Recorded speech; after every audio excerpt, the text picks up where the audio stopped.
නුවණක්කාර සිංහයා සහ වල්ලූරා. එකෝමත් එක කාලෙක ගොඩක් උණුසුම් කිම්හාන කාලයක් කැලෑවට උදා වෙලා තිබුණා. ඉතා දීප්තිමත් සහ දැඩි හිරු රශ්මියක් මුළු කැලෑවම පැතිර ගියා. සියලුම ඇලදොල ගංගා සිඳී තිබුණා. නමුත් එක් කුඩා පොකුණක් විතරක් ඉතිරි වෙලා තිබුණා. එක් දවසක් දැඩි පිපාසයෙන් උගුර වේලී සිටි සිංහය තම පිපාසය නිවා ගන්න මේ පොකුණ වෙත පැමිණියා. ඒ වෙලාවෙම තියුණු දල දෙකක් ඇති ශක්තිමත් වල්ලූරෙක්ද එතැනට පැමිණියා. ඔහුත් සිටියේ දැඩි පිපාසයෙන්. වල්ලූරාව දුටු සිංහයා කෝපයෙන් කෑ ගැසුවා. "නතර වනු. මෙතැනට මුලින්ම පැමිණියේ මම. එබැවින් පළමුව වතුර බීමේ අයිතිය ඇත්තේ මටයි.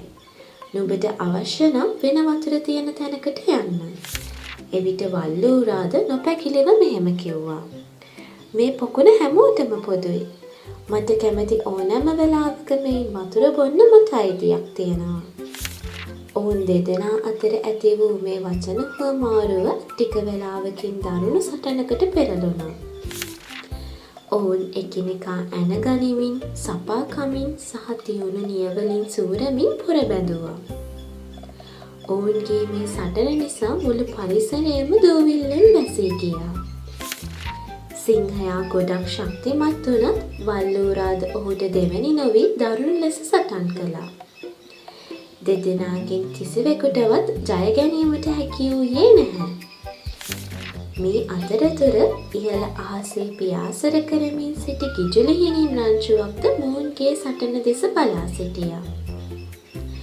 ඔවුන් බලා සිටියේ මේ සටනින් කවුරුන් හෝ මිය යනතුරුයි. මොකද එයින් ඔවුන්ට බඩ පුරවා ගන්න රසවත් භෝජනයක් ලැබෙන බව ඔවුන් දැන සිටි නිසා. මෙය දුටු සිංහයා සටන නතර කර වල්ලූරා දෙස බලා මෙහෙම කිව්වා. "මිතුර, අර බලන්න. අහසේ සැරිසරන කිජුලිහිණින් බලා සිටින්නේ අප දෙදෙනාගෙන් කවුරුන් හෝ මිය යනතුරුයි. අපේ මෝඩකම නිසා ඔවුන්ට වාසි ගැනීමට ඉඩ දිය යුතු නැහැ නේද? ඔබ පවසන්නේ සැබෑවක්. අප දිගටම සටන් කළහොත් අවසානයේ අප දෙදෙනාටම හිමි වන්නේ මරණය විතරයි." වල්ලූරාද සිංහයා සමග එකඟ වුණා. අවසානයේ ඔවුන් දෙදෙනාම සමගියෙන් පොකුණ වෙත ගියා.